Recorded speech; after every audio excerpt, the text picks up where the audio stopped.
আসসালামু আলাইকুম এভরিওয়ান। অপরাধ গল্পে 7 নম্বর পার্ট। তো চলো বেশি কথা না কইয়া গল্প শুরু করা যাক। আমি পকেট থেকে একটা আংটি বের করে হাঁটু গেড়ে বসে নীলাকে বলতে লাগলাম, চোখ ফেরাতে পারি না তোমার দিকে তাকালে। অতি যত্নে পোষা মন পাখিটা সারাক্ষণ খোঁজে তোমাকে। একবার যদি বলো আমায় তোমায় ভালোবাসি, দেখবে হাজার বিপদের মাঝেও আমি তোমার পাশেই আছি। এই নীলাকাশের নিচে আমার এই একলা মনে খোঁজে দে তোমায় সারাক্ষণে। তুমি কি আমার ধরা দিবা এই নীলাকাশের মাঝে? হাঁটবো দুইজন খালি পায়ে হাতে হাত রেখে, শীতের সকালে শিশির ভেজা ঘাসে। আই লাভ ইউ নীলা, আমি তোমাকে অনেক ভালোবাসি। আমার এমন প্রপোজ করা দেখে সবাই অবাক, কিন্তু একজনের দুচোখ দিয়ে ধরতে চাচ্ছে অযোধ্যায় বৃষ্টি, কিন্তু মনে চাপা কষ্ট রেখে আটকে রাখছে। সে আর কেউ না, সে হচ্ছে জেরিন। কারো সেই দিকে কোনো খেয়াল নেই, সবাই তাকিয়ে আছে নীলার দিকে, শুধু নীলার জবাবটা শোনার জন্য। এইদিকে নীলা আমার দিকে তাকিয়ে একটা মুচকে হাসি দিয়ে আমার দেওয়া আংটিটা নিল আর আমাকে বসা থেকে তুললো। এটা দেখে সবাই করতালি দিতে লাগলো। এইদিকে আমি খুশি মনে তাকিয়ে আছি নীলার দিকে, সেও আমার দিকে তাকিয়ে আছে। হঠাৎ করে এমন একটা কাজ করবে নীলা, সেটা আমি জীবনেও ভাবতে পারিনি। চলুন নীলা কি করলো দেখে আসি। আমি যখন নীলার দিকে তাকিয়ে আছি, তখন নীলা আমার দিকে তাকিয়ে একটা মুচকে হাসি দিয়ে হঠাৎ আমার গালে কষে ঠাস ঠাস করে থাপ্পড় দিল। এটা দেখে যেমন আমি অবাক, তেমন সেখানে থাকা সবাই অবাক হয়ে গেল। পুরো অফিসটা একটু আগে কত কোলাহল ছিল, কিন্তু এখন নিস্তব্ধ নিশির রাতের মতো হয়ে গেছে। সবার মুখে কোনো শব্দ নেই, তাকিয়ে আছে আমাদের দিকে। আমি অবাক দৃষ্টিতে তাকিয়ে আছি। আমি মনে মনে ভাবছি, আজ তো কোনো মেয়ের সাথে কথা বলিনি, তাহলে আমাকে সবার সামনে মারলো কেন? আমি বললাম, নীলা তুমি আমাকে থাপ্পড় মারলে কেন?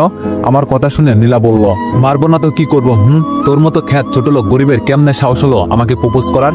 আমি বললাম, মানে এইসব কি বলছো নীলা? নীলা বলল, আমি ঠিকই বলছি। তোর কোনো যোগ্যতা আছে আমার সাথে প্রেম করার বা আমাকে বিয়ে করার? আমি বললাম, দেখো পাগলামি করিও না সবার সামনে। এটা বলতে নীলা আবার আমাকে একটা থাপ্পড় দিল। নীলা বলল, ছোট লোক তোর সাহস কি করে হয় আমাকে পাগল বলার? আমি বললাম, তুমি এইসব কেন করছো নীলা? নীলা বলল, আরেকবার যদি নাম ধরে ডাকিস তো তাহলে তোর খবর আছে। কর্মচারীদের মতো থাকবি, ম্যাম ডাকবি আমাকে। আর তুই কি যেন বলছি, এইসব কেন করছি? এত তাড়াতাড়ি সব ভুলে গেলি? আমি তো জানতাম তুই আবুল, কিন্তু এত বড় আবুল সেটা এখন জানতে পারলাম। কেন সেই দিনের কথা মনে নাই? আজ থেকে 2 মাস আগে তুই আমাকে পার্কে আমার বান্ধবী বিলাস সবার সামনে থাপ্পড় মেরে অপমান করলি, সেই দিনের কথা কি মনে নাই? আমি বললাম, আছে। কিন্তু নীলা বলল, কোনো কিন্তু না, আজ আমিও সেই অপমানের প্রতিশোধ নিলাম। দেখ তাকিয়ে দেখ, সবাই তোর দিকে কেমন করে তাকিয়ে আছে। নীলার কথা শুনে আমি সবার দিকে তাকাতে আমি অপমানিত বোধ করলাম। নীলা বলল, কি কিছু ফিল করলি? সেই দিন আমিও ঠিক এমন ভাবে ফিল করছিলাম। আমি বললাম, আচ্ছা তুমি যাকে এত ভালোবাসো তাকে সবার সামনে অপমানিত করতে একবারও ভাবলে না? নীলা বলল, ভালোবাসা? তুই কাকে ভালোবাসার কথা বলছিস? আমি বললাম, কেন আমাকে? নীলা হেসে বলল, আমি আর তোকে ভালোবাসি? আমার এত রুচি খারাপ হয়নি যে তোর মতো ছোট লোক ক্ষেতকে ভালোবাসবো। নিজের চেহারা একবার আয়নাতে দেখছিস? এতক্ষণ নীলা যেগুলো করছে সেগুলোতে আমার কষ্ট না হলেও এখন কেন জানি বুকের মাঝে একটা মুচুর দিয়ে উঠলো। গলায় বললাম, তাহলে এতদিন এগুলো কি ছিল? নীলা বলল, এতদিন এগুলো নাটক, সব আমার সাজানো নাটক। আমি তোর সাথে নাটক করছি। তোকে যদি এমনি সবার সামনে থাপ্পড় দিতাম তাহলে তুই 2 দিন পর ভুলে যেতি, তাই তোকে প্রেমের জালে ফেলে সবার সামনে অপমান করলাম। এখন তুই আমাকে সারা জীবন মনে রাখবি আর আফসোস করবি আমি কার সাথে পাঙ্গা নিয়েছিলাম। আমি বললাম, বাহ বাহ, সামান্য 2-4টা থাপ্পড়ের জন্য এত কিছু? নীলা বলল, তোর কাছে এই থাপ্পড় সামান্য হলেও আমার কাছে অনেক। আমি বললাম, আপনাকে ইচ্ছা করছে আবার 2টা থাপ্পড় দিতে, কিন্তু আমি তো আর তোর মতো বিবেকহীন না। তাছাড়া তোর মতো অহংকারী মেয়েকে থাপ্পড় দিতে আমার লজ্জা করবে। সামান্য কারণের জন্য তুই আমার সত্যিকারের ভালোবাসা নিয়ে ছেলে খেলা করলি। নীলা বলল, থাপ্পড় দিবি দে, এইবার থাপ্পড় দিলে তোকে এই দুনিয়াতেও খুঁজে পাওয়া যাবে না। আমি হেসে বললাম, তুই আমাকে মারবি? নীলা বলল, না, তোর মতো ছোট লোককে মেরে আমার হাত নষ্ট করতে চাই না। তোকে মারতে আমার এক ইশারাই যথেষ্ট। আমি বললাম, তা তো দেখতে পেলাম। আর তাছাড়া তোর মতো অহংকারী মেয়ের এমন কাজ ছাড়া আর কিছু করতে পারবে না। আমার ভাবতে অবাক লাগে আমি এমন একটা মেয়েকে ভালোবেসেছি যার অহংকার আর টাকার গরমে পা মাটিতে পড়ে না। নীলা বলল, তো অহংকার করবো না? আমার অহংকার করার সামর্থ্য আছে তাই করছি। তোর মতো ছোট লোক টাকার মানে কি বুঝবি? তোরা তো 10 টাকা পেলে খুশি। নীলার কথা শুনে একটা মুচকি হাসি দিলাম। আমি বললাম, আমার জীবনে অনেক ভুল করছি, কিন্তু সেই ভুলগুলোর চেয়ে বড় ভুল করছি তোর মতো অহংকারী মেয়েকে ভালোবেসে। হয়তো তোকে ভুলতে পারবো না, তবে তোকে আপন করবো না। একদিন বুঝবি আমি তোর জীবনে কতটা ইম্পর্টেন্ট ছিলাম। নীলা হেসে বলল, আমি যাব তোর কাছে, আগে নিজের দিকে তাকিয়ে দেখ ছোট লোক, তারপর আমাকে তোর করতে আসিস। আর আমার এত খারাপ দিন আসেনি যে তোকে আমার জীবনে প্রয়োজন মনে করব। আমি বললাম, সেটা সময় বলে দিবে। এটা বলে সেখান থেকে চলে আসলাম। আমার যাওয়া দেখে নীলা হাসতে লাগলো আর জোরে জোরে বলতে লাগলো, ওই ছোট লোক, এগ্রিমেন্টের কথা মনে আছে তো? আমি সেই দিকে কান্না দিয়ে চলে যেতে লাগলাম। এইদিকে আমি যেতে নীলা সবাইকে বলে উঠলো, এখন সবাই সবার কাজে যান। নীলার কথা শুনে সবাই যার যার কাজে চলে গেল। আর এতক্ষণ নীলার বাবা সব দাঁড়িয়ে তামাশা দেখছিল। নীলা বলল, বাবা তুমি এখন বাড়ি যাবা নাকি আরেকটু থাকবা? রফিক সাহেব বলল, আগে তুই কেবিন আয়, তোর সাথে কথা আছে। এটা বলে রফিক সাহেব নীলার কেবিনে চলে গেল, আর নীলাও তার বাবার পিছনে পিছনে তার কেবিনে চলে গেল। নীলা কেবিনে যেতে তার বাবা তার সামনে এসে কষি একটা থাপ্পড় দিল। নীলা ছলছল চোখে তাকিয়ে বলল, বাবা তুমি আমাকে মারলে? আমাকে? রফিক সাহেব বলল, মারলাম। তোকে যদি এই থাপ্পড়গুলো আরো আগে দিতাম তাহলে এই দিন আমাকে দেখতে হতো না। তুই রিফাতের সাথে এমন করলি কেন? নীলা বলল, সে আমাকে সবার সামনে অপমান করছে, তাই আমিও ওই ছোট লোককে সবার সামনে অপমান করে প্রতিশোধ নিয়েছি। রফিক সাহেব বলল, আচ্ছা বলতো, কেউ যদি তোর সামনে আমাকে গালি দেয় তাহলে তুই কি করবি? নীলা বলল, আমি তাকে মেরে ফেলবো। রফিক সাহেব বলল, তাহলে ছেলেটা তোকে 2টা থাপ্পড় দিয়েছে, এতে ওর দোষ কিসের? নীলা বলল, তার আগেও আমাকে রফিক সাহেব তার মেয়েকে আর কিছু বলতে না দিয়ে আবার থাপ্পড় দিল। রফিক সাহেব বলল, সি, আমার ভাবতেও অবাক লাগে তুই আমার মেয়ে। তোর মতো এত নিচ মানসিকতার মানুষ আমার মেয়ে বলে পরিচয় দিতে আমার লজ্জা করবে। নীলা বলল, বাবা তুমি ওই ছোট লোকের জন্য আমাকে এমন কথা বলতে পারলে? রফিক সাহেব বলল, তুই কাকে ছোট লোক বলছিস? তুই আজ যাকে ছোট লোক বলে অপমান করছিলি না, তার জন্যই তুই আজ তাকে অপমান করতে পারছিস। নীলা বলল, মানে? রফিক সাহেব বলল, মানেটা খুব সহজ। কাল যে ছেলে তোকে বাঁচিয়েছিল না, সেই ছেলে আর কেউ না, এই রিফাত ছিল। শুধু কালকেও না, আরো 2বার যে তোর উপর অ্যাটাক হয়েছে না, সেখানেও তোকে এই ছেলেটাই বাঁচিয়েছে। নীলা বলল, কি? এটা আমি বিশ্বাস করি না। রফিক সাহেব বলল, তোর বিশ্বাস করতে হবে না। ওর সাথে দেখা হলে ওর ডান হাত চেক করিস, দেখবি কালকের ক্ষতটা দেখবি। আর তুই যাকে ছোট লোক বলছিস না, সে কে জানিস? নীলা বলল, না। রফিক সাহেব বলল, সে হচ্ছে সাসপেন্ডেড সিক্রেট আর্মি অফিসার, যার নাম শুনলে সন্ত্রাসীরা ভয়ে কাঁপত। আর সে আমাদের পুরো পরিবারের বডিগার্ড হিসাবে কাজ করছে। আমাদের অফিসের কাজটা তো শুধু সবাইকে দেখানো। নীলা বলল, বাবা তুমি এসব কি বলছো? সব তোমার মাথার উপর দিয়ে যাচ্ছে। রফিক সাহেব বলল, এটুকুতেই এত অবাক? তার আসল পরিচয় শুনলে তো মনে হয় অজ্ঞান হয়ে যাবি। নীলা বলল, মানে আসল পরিচয় মানে?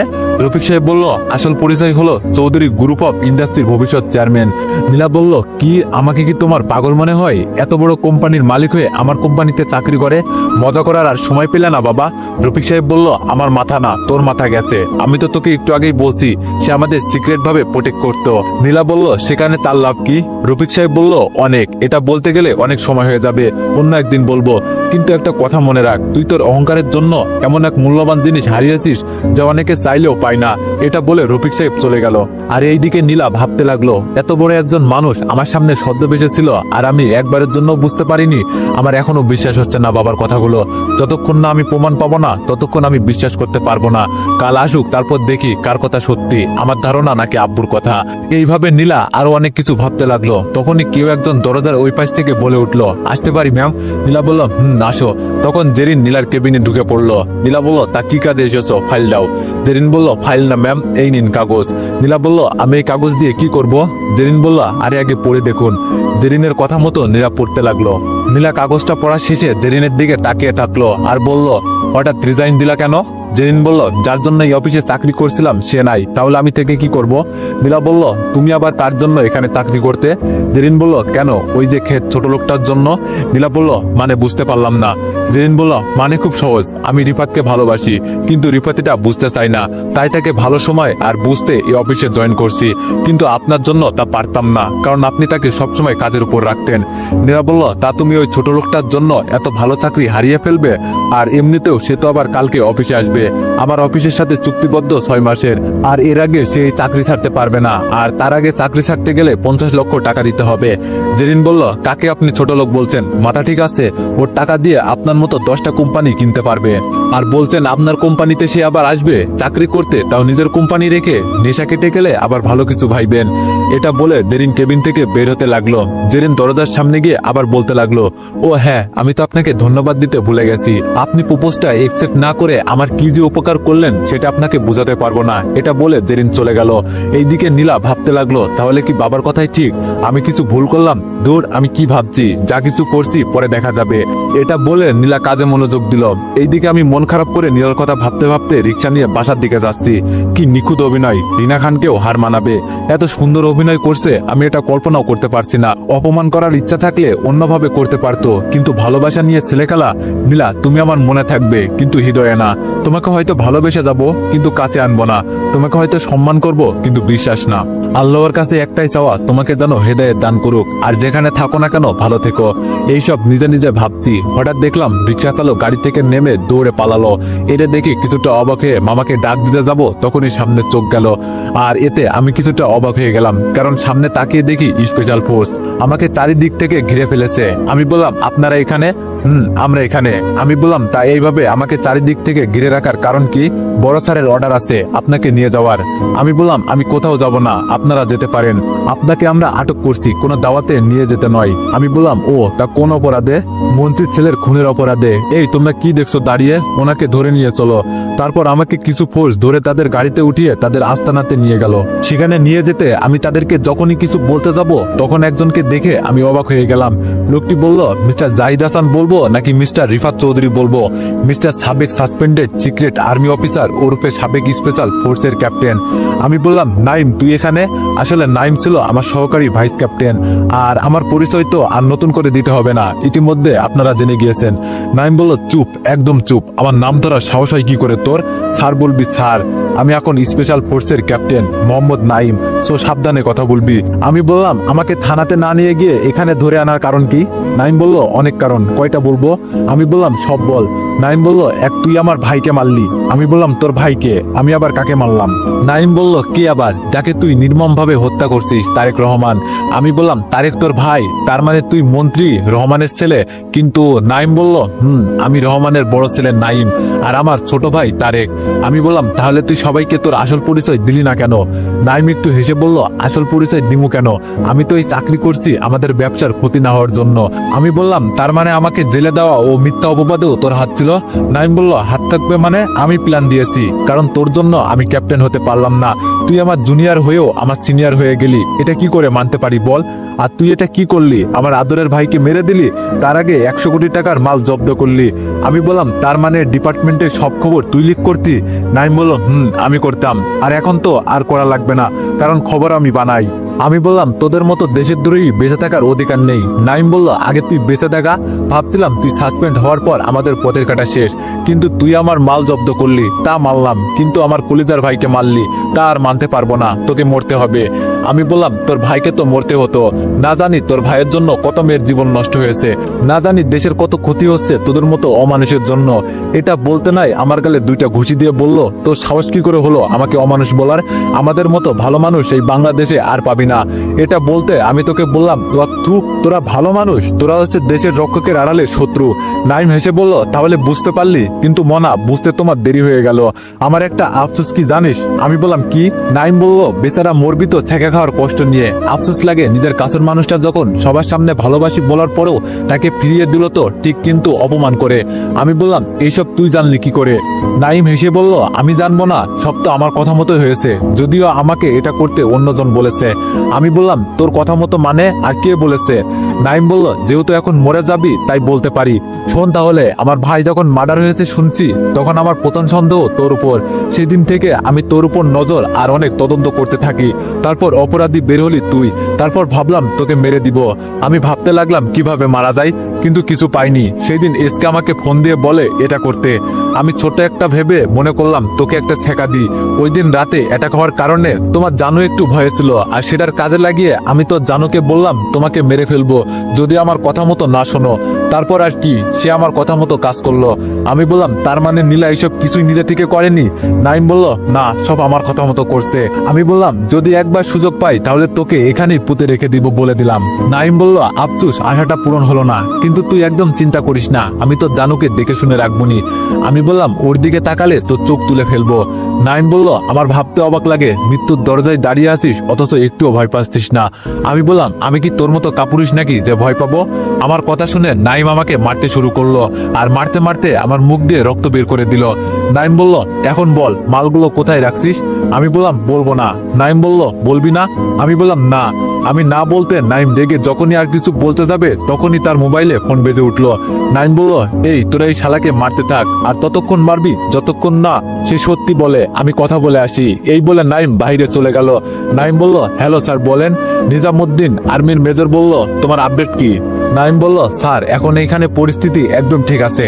নিজামুদ্দিন বলল, ওকে, আরো ভালো মতো তদন্ত করো। আমার কাছে খোঁজ মিলেছে এসকে আজ রাতে বড় একটা কিছু করতে পারে, সাবধানে কাজ করিও, যে কোনো কিছু হতে পারে।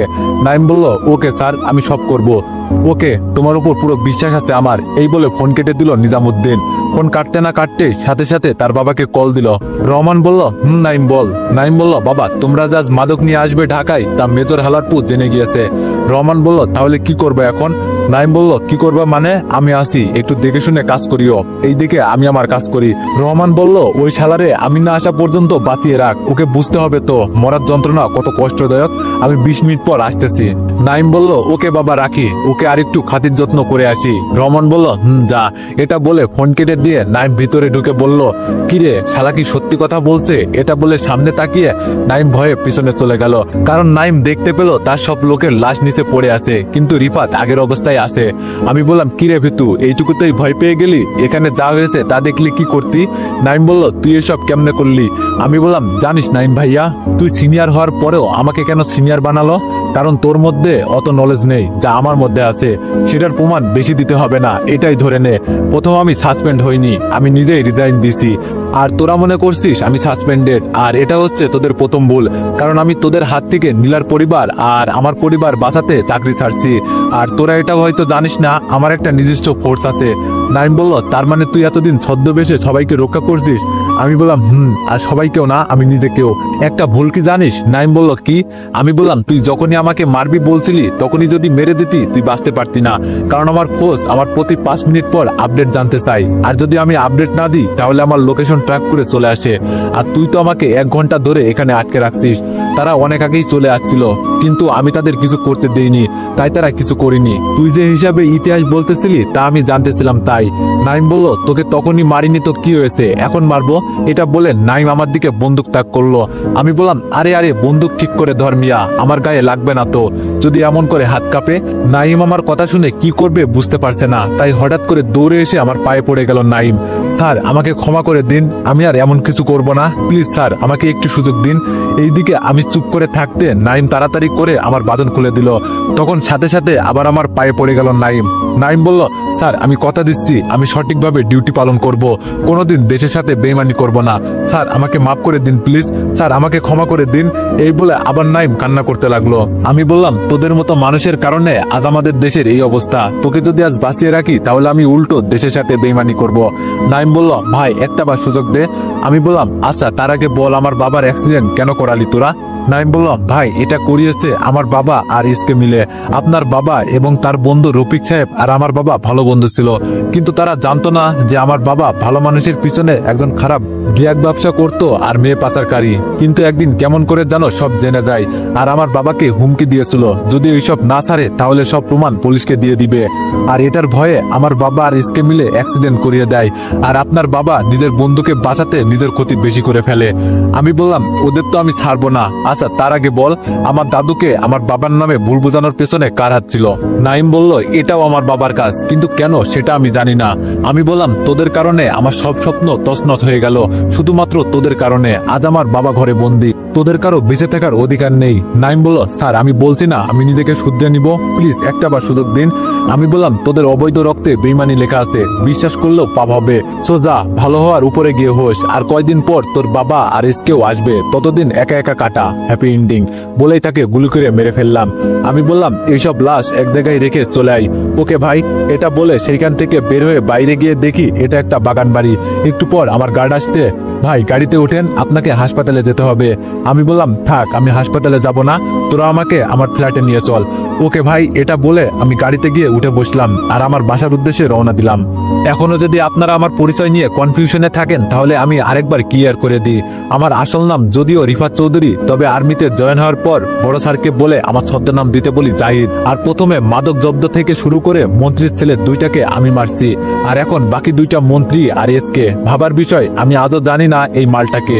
এইসব ভাবছি তখন পকেটে থাকা ফোনটা বাজতে শুরু করলো। আমি ফোনের দিকে না তাকিয়ে বললাম, হ্যালো, কে বলছেন? তোর হতবাগা মা বলছি। কালকেও বাসায় আসলি না, আর এখন পর্যন্ত কোনো খোঁজ পাচ্ছি না। কই তুই? আমি বললাম, এই তো অফিসে। তুমি কেমন আছো? আম্মু বললো, ভালো আর থাকি কই, আজকে আসবি? আমি বললাম, 3-4 দিন আসবো না, আর বাড়ি থেকে কাউকে বের হতে দিবা না, কেমন? আম্মু বললো, কেন বাবা, কিছু কি হয়েছে? আমি বললাম, যেটা বলছি সেটা করিও ভাই, আর আমার জন্য একদম চিন্তা করিও না, কেমন? আম্মু বললো, আচ্ছা ঠিক আছে, সাবধানে থাকিস বাবা, আল্লাহ হাফেজ। আমিও আল্লাহ হাফেজ বলে ফোনটা কেটে দিলাম। এইদিকে নীলার মাথায় চিন্তার ছাপ। এত বড় একজন মানুষকে সবার সামনে অপমান করলাম, তাও আবার যাতা বলে। রিফাত কি আমাকে মেনে নিবে? এখানে তো আমার কোনো দোষ নেই, কেউ একজন আমাকে বলছে এমন করতে, তা না হলে রিফাতকে মেরে ফেলার হুমকি দিছে, আর আমি থাকতে রিফাতের কিছু হতে দিব না, তাই এমন করছি। আচ্ছা, এইসব কি রিফাত বিশ্বাস করবে? আমি তো তাকে অনেক কথা বলছি, রিফাত কি এমন করবে? আমার উপর রাগ করে যদি সে ডাইনিকে একসেপ্ট করে ফেলে, তাহলে আমার কি হবে? না, আমি এটা কিছুতেই হতে দিব না। আমি রিফাতকে সব খুলে বলবো। যদি বিশ্বাস না করে, তাহলে আমি জোর করে আমার অধিকার আদায় করব। তারপরও আমি রিফাতকে আমার করে ছাড়বো। এটা বলে নীলা কেবিন থেকে বের হয়ে গেল। এইদিকে রহমান খুশি মনে তার ছেলের খুনিকে মারতে যাচ্ছে আস্তানাতে। একটু পরে সেখানে পৌঁছে গেল। রহমান বলল, কি ব্যাপার, সব নিস্তব্ধ লাগছে কেন? কারো কোনো আওয়াজ শুনতে পাচ্ছি না কেন? আচ্ছা, ভিতরে গিয়ে দেখি। এটা বলে সে ভিতরে গিয়ে যা দেখলো তা সে জীবনেও কল্পনা করতে পারিনি। সে দৌড়ে তার ছেলের কাছে গিয়ে তার ছেলেকে জড়িয়ে ধরে কান্না করছে আর বলছে, এই নাইম বাবা, উঠ, দেখ আমি এসেছি। বাবা উঠ না, আর রাগ করিস না, উঠ বলছি, দেখ আমি কিন্তু রাগ করব। এটা বলে জোরে চিৎকার দিল, রিফাতের বাচ্চা, তোর এত বড় সাহস, আমার 2 ছেলেকে তুই মেরে দিয়েছিস, আমি তোর বংশকে নির্বংশ করে দিব। এটা বলে সে কাকে যেন কল দিল, এসকে তাড়াতাড়ি লোক রেডি কর, আজই রিফাত কুত্তার বাচ্চার বংশকে নির্বংশ করে দিব। এসকে বলল, মানে কিছুই বুঝতে পারছি না, রিফাত তোর কাছে বন্দি না? এটা বলতে রহমান কান্না করে দিল। এসকে বলল, দোষ কি হয়েছে, এভাবে কান্না করছিস কেন? রহমান বলল, দোষ আমার সব শেষ, ওই কুত্তার বাচ্চা আমার এই ছেলেকেও মেরে দিল, আজ আমি সন্তানহারা হয়ে গেলাম দোষ। এসকে বলল, কি বলিস এটা? আমার 2 ছেলেকে ওই রিফাত মারছে, তুই ছেলেদের ডাক দে, আজ ওর পরিবার একদম শেষ করে ফেলবো। এসকে এই কথা শুনে রহমানকে কিছু একটা বুঝাতে লাগলো, আর রহমান নিজেকে একটু শান্ত করে মাথা ঠান্ডা করে এসকের কথা শুনে রাগ থামালো। কিন্তু দেখ, ওই শালাকে আমি এমন মারবো, তাকে যে দেখবে তার আত্মা কেঁপে উঠবে। এইদিকে আমি আমার ফ্ল্যাটে এসে ট্রিটমেন্ট নিতে থাকি। একটু পর সবকিছু শেষ করে একটু বিশ্রাম নিতে বিছানায় গায়ে লিয়ে দিতেই ঘুম চলে আসলো। অনেক ক্লান্ত ছিলাম, তাই তাড়াতাড়ি ঘুমিয়ে গেলাম। ঘুম ভাঙলো কলিং বেলের আওয়াজে। আমি তো অবাক, কারণ আমার বাসায় তো কেউ আসে না, তাহলে কলিং বেল দিতেছে কে, তাও আবার এই সন্ধ্যাবেলায়? আমি আর কিছু না ভেবে দরজার কাছে গিয়ে অবাক হয়ে গেলাম। আপনি তো এভরিওয়ান, নেক্সট পার্টের জন্য